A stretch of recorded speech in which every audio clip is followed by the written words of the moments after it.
Welcome to the questions and answers segment of the Surrender to Glory podcast. Got a few good questions today, and we're just going to keep this rolling. So, you want to read the first one? Yeah, I'll read the first one. So, what way have you seen God work in your life? All right. Okay. So, I guess that brings us back to what happened like a couple of weeks ago. Yeah. I don't know if y'all saw it, but we did kind of a teaser to our episode, was it 10? Yeah, I think it was episode 10. We did a podcast with Jay Ellis. Yeah, 9, actually. I think Okay, it was 9. 9, yeah. Not only that one, but the other one as well. Yeah, the other one as well. So what y'all don't know is the Grieving Through the Holidays, we actually had to do twice. We had a mishap with our recording equipment, and thought it was a one-off thing. Yeah. Then I think that was episode like 4 or 5, and then we did a couple of successful episodes since then. And then Jay Ellis came on, and his testimony was unbelievable, and it was awesome. 2 hours long. Awesome. When we got done, and I put the memory card in, and we went through everything, we only recorded 16 and a half minutes of it. So it wasn't an isolated event, and it got me bad. I ended up texting Jay and apologizing the next morning because I couldn't do it that night, and I couldn't sleep that night, and I felt awful. And I told Billy this is just like awful, and had a rough go of it. And so I confided in my wife that if we were going to do this, that we needed to get some professional equipment to do this. And so I don't know if you can see here, this set is awesome, right? So everything here has been on a shoestring budget. Everything we're doing to just trying to pull this together. And Jamie and I are on a limited budget. So I told her what it was going to cost, and it took me a long time to muster up that courage to tell her what it was going to cost for this new equipment. Yeah. And so I told her sitting at the kitchen table, and I was just fearing the worst, like we don't have the money to do it right now and all this. And she didn't say anything. She left the room. She went into our computer room, and she pulled out an envelope, and I actually had a check from the dentist's office because I ended up overpaying $225 at the dentist. They sent me a reimbursement check, and we also did the same thing for our youngest daughter, and we had another $25 reimbursement check from her separate dentist for $250, which was the Pretty exact amazing amount of money that I needed for the equipment to be able to record this stuff moving forward. And so I went from feeling like broken and like, is this really what we're supposed to be doing, to just knowing that this was God reaffirming that we have got to keep this going. We got to keep doing this. And it's been super powerful to know that, like, this is God's will. We may be sitting here recording this, but this is, where there's a will, there's a way. And God's will is saying that we need to be doing this and being on mission, and he's provided for us. And it's a beautiful thing, and it just came at the exact moment we needed it, and it's just been amazing. Yeah, I mean, that's a beautiful story on the works of God and how that's come about, especially for equipment like this. I mean, in the times going through the recording issue, but just fantastic. Yeah. Good. So, next question. This was actually from our YouTube listener. Yeah, Patricia Messick sent this one in. Thank you for that. What are your hopes for the U.S. in the next year?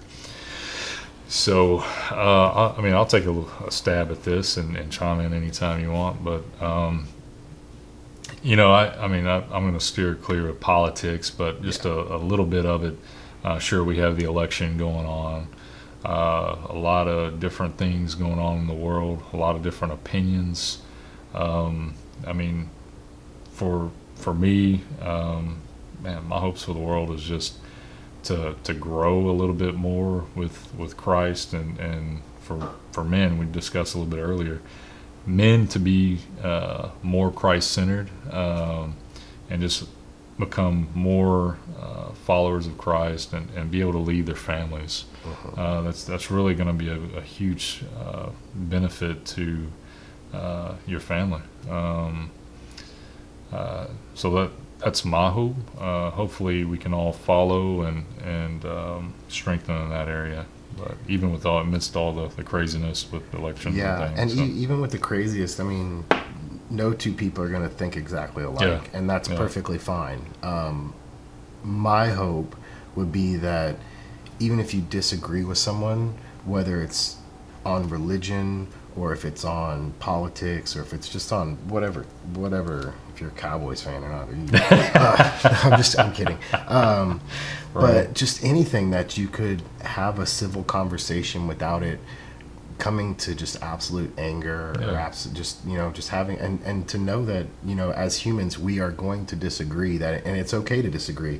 You don't have to hate someone to disagree. I mean, there's a lot of people that I'm friends with that we do not share the same politics, we don't share the same religion, and it's okay to do that, and it's okay to have those conversations, and that facilitates growth to do that, and just to be willing to have conversations, just like today I was telling Billy, I had a coworker that we don't share the same religious views. We're at different walks in our life, and man, we got to talking, and he was just completely open to talking, and it was amazing. There's no, we're not preaching to anybody. We're just having a conversation, and it's okay to have those conversations and to be in different places and to believe different things. That it doesn't make you a bad person because you have different beliefs. Any different. We're just people with different beliefs, and just to treat each other civilly. That's what I hope. Yeah, we're all equal. Okay. So next one, third question, what is a passion of yours outside of surrender the glory? So I guess for me, man, I think there's two things I'd probably do outside of this. One is coaching, and two is, if I can rewind, I would probably be a cook. But the one thing really is coaching. I love it. I love the game of basketball, and really I've done some coaching with soccer, young kids, my daughters, but man, I just love it. I love teaching kids. I love teaching kids the fundamentals of the game, and just watching them grow in that sport and just get better. Just awesome, making those connections, and just watching them love the game just as I love the game. So that's my passion. Yeah, mine. I think mine's pretty obvious. Outside of my family and outside of this, like, this is my main passion. But outside of my family, if you're looking at like a thing, it would definitely have to be cars. I mean, you can see my Instagram, you can see my Facebook. It's cars. I've always been passionate about cars, working on them. I actually like working on them more than driving them, but which doesn't make my wife happy. It takes time and money. But I've always been, since a young age, passionate about cars, and I know where that stems from. If you follow it back to elaborate on that, so growing up, my brother always had my dad's attention, and they were a lot more alike than me and my dad were. But the second I saw my dad's spark for cars, I knew I had like that and I'm like, this is where we're gonna bond. And when I was 15 years old, we had planned for a couple of years. When I was 15 years old, we bought a 1933 5-window Chevy Coupe and started working on it, and I still have it. That led down to like, I just got this to say: if you have kids, don't get them interested in cars. Don't do it. It's a lot of heartache. It's a lot of, relationship problems it leads to, and just a life of disgruntledness and financial problems and everything else. But teach them the fundamentals, oil changes, brake pads, tires. Don't teach them to be passionate in cars, because they're going to be broke their whole lives, because all they're going to do is want to fix up the ones they got and get a new one and work on it, and testament to that. So I think that's it. That's my main passion. So I got a lot of them, but that's the main one. Yeah. I mean, look at the table. Art, there's guns, you name it. CrossFit. All that. Love to hate CrossFit. I wouldn't say it's a passion. It's Right. more of like a necessity. Yeah. Working out. But yeah, so I mean, if y'all have any other questions for us, let us know. I think we're just gonna take a chip out of today. That was 3. So yeah, holler at us. We're probably gonna try to knock these out once a week, and just let us know what you want to know from us, and yeah. Awesome. Yeah, remember, like, share, subscribe to the YouTube channel. Give us some feedback. Let us know what you think, or give us some direction. That way we can, take this to other levels. So this will come out probably before our next episode, which we just did prior to filming this. So I'm going to do the editing on that. So this will come out. So look for the next actual audio podcast coming out from Surrender to Glory. Yeah, So number 11. 11, I think. Yeah, KT. Man, he's on fire. Y'all gonna love this one. Yeah, It's check gonna him be out. awesome. Check him out on his Facebook page too. Yeah, So. yeah. You think you're doing things? Ooh, this guy. Yeah, y'all gonna have to hear this one. So y'all take it easy. All right, thanks.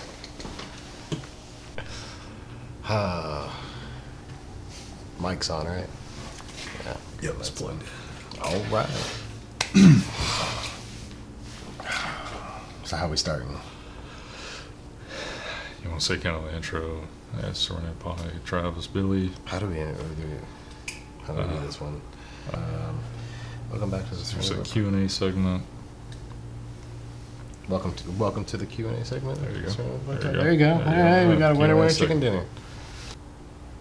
I can't read your handwriting. Oh, I know. Usually it's better. I promise. And I was like, I promise. I'm just gonna read one of them right off. What way?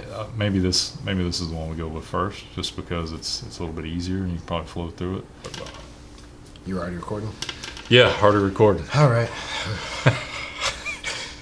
It was easier when you didn't say that. Okay. Here we go. Welcome back to the Surrender to Glory podcast. This is the questions and answers. Nope.